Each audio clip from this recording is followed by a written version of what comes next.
a guided walking tour with an exploration of the Petta district, one of Colombo's oldest and most vibrant areas. Bazaars trace the footsteps of traders from centuries past as we learn about the maritime heritage where ships once loaded with rubber, tea, cinnamon. We are going to conclude the journey with a refreshing drink at the Grand Oriental Hotel. There's our pilot boat as we cruise into Colombo, Sri Lanka.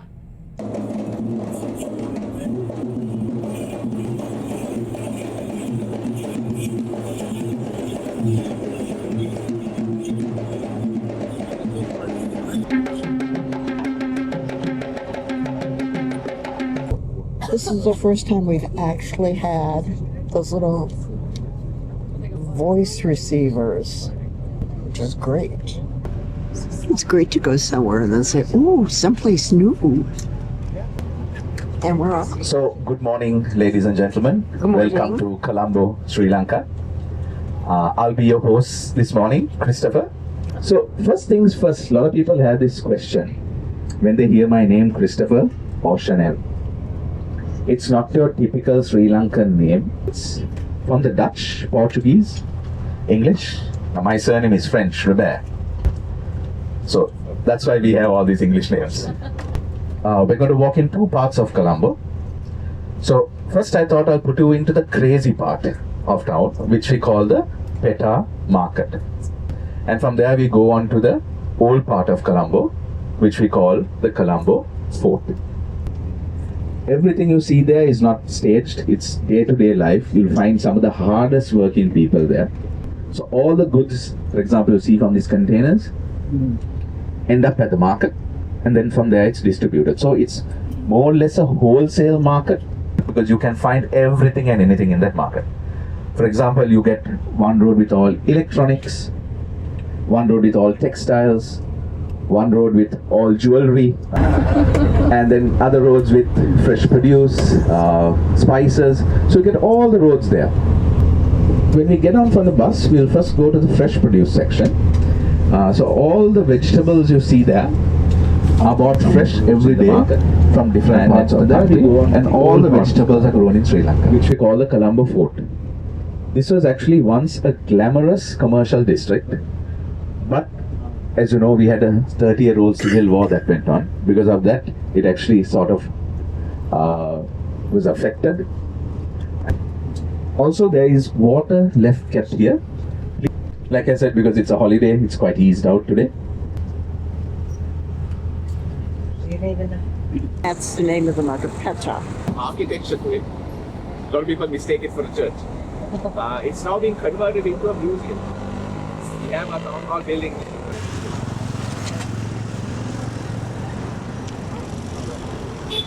We're going into the produce section. They grow pineapples in Sri Lanka. That's called a snake root. They use it in curry. And great banana flowers. Bananas.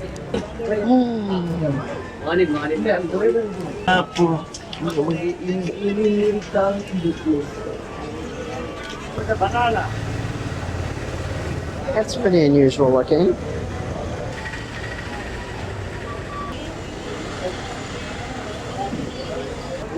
The dried fish.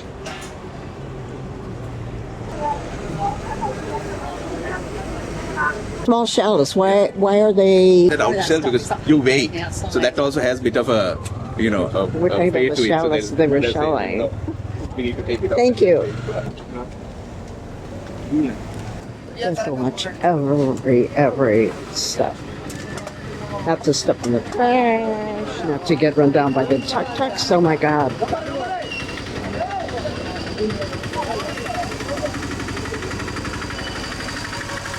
Always amazes me how one person pushes that cart.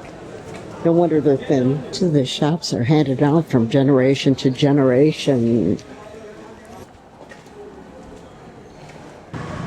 Yes, So this building is a mosque.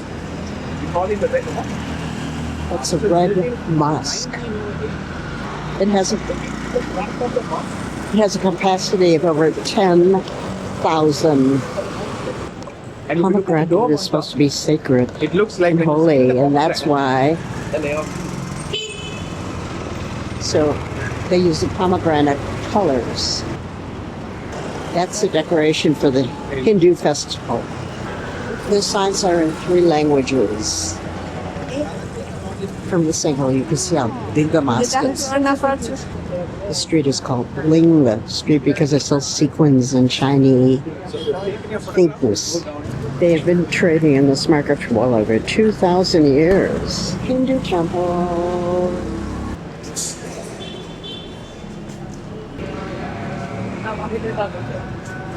Street also sells flowers.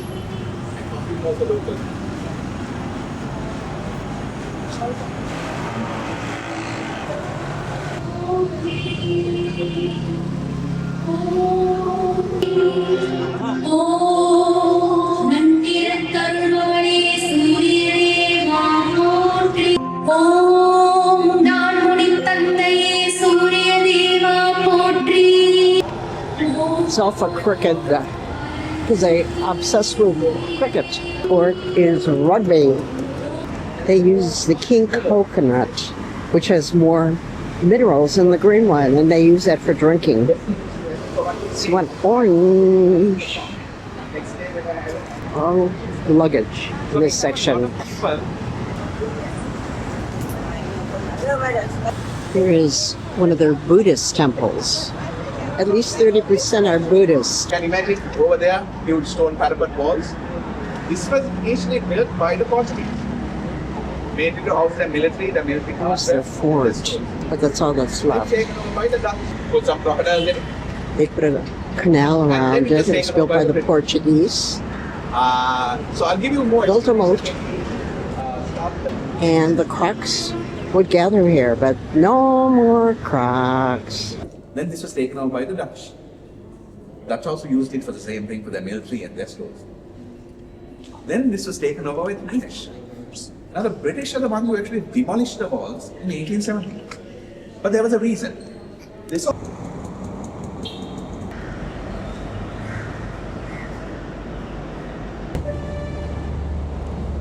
That's the old customs building for the port.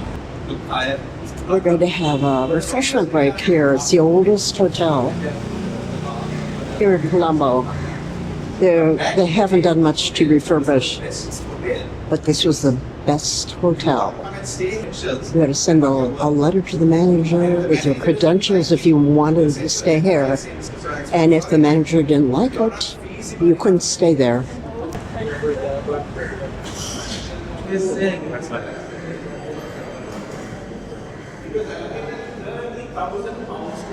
And there's our ship right out there, Crystal Symphony. After this break, we're going to be walking through the colonial section. And just FYI right now, the CDC has a warning out for Sri Lanka. There is a new mosquito-borne disease. I slathered myself with bug spray, but in the ladies' bathroom there were a million mosquitoes flying around there. That is just supposed to show how people used to get around for transportation.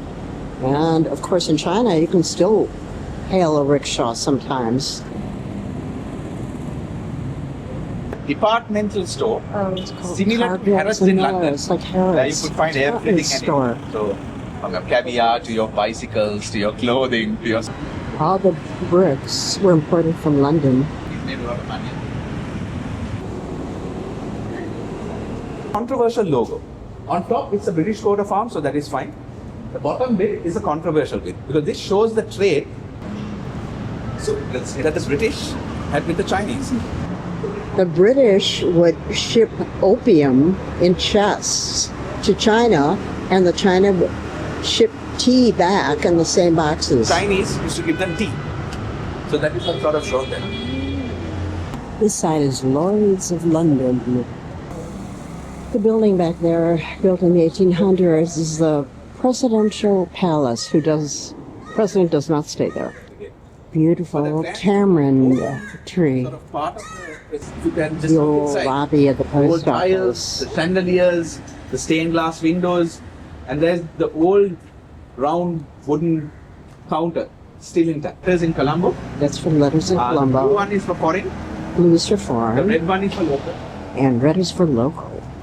They fall into two buckets. We also thought the same. Till one day we saw one guy open it from here and put in his hand and pull in all the letters out. So it all falls into one. It's all part of the Indian Bank, or was it Charter Bank of India? It's a lighthouse and clock tower in the city center. They've been building on reclaimed land, so it doesn't operate anymore. Army personnel, all come inside. That's the bank that was bombed. I think it's in 1966. Not sure. Initially it worked out of gas and then later on converted into. It's the largest one in Asia. Beautiful marble columns. This is Chatham Street. They are now on Chatham. So one more thing about Chatham Street. So from here we're going to the last stop of our walk, the Dutch Hospital. No longer hospital, but it's the only Dutch architecture building still remaining in the Colombo. Architecture, 80s architecture.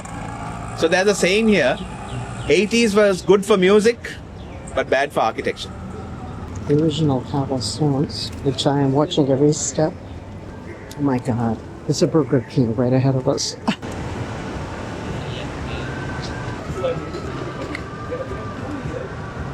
The Dutch gave opium as a painkiller. Entrance of the hospital back in the day, now we use it as flat. You see a room on your right hand side. Quite of an unusual place to put this room at the entrance to the hospital. Because it used to be the old mortuary or the morgue. So the patient, when you're walking in, first thing you're going to see is dead bodies. Opium stores were in this section. Up here, I'll take you to Hotel 2, then you get restaurants, souvenir shops, or something like that. It was all renovated, but it's the only Dutch building remaining. Ministry of Prayer. Especially the upper class, Dutch on that side. Upper class were housed in this hospital on that side, lower class on that side. Let's see what all the shops have along here. No jewelry. Persistence pays off. I found a frog made in Sri Lanka to join my army of frogs that are good luck, according to the Chinese. Maybe I can see. They've got all that money there. That's what I have to do, sit on a pile of money.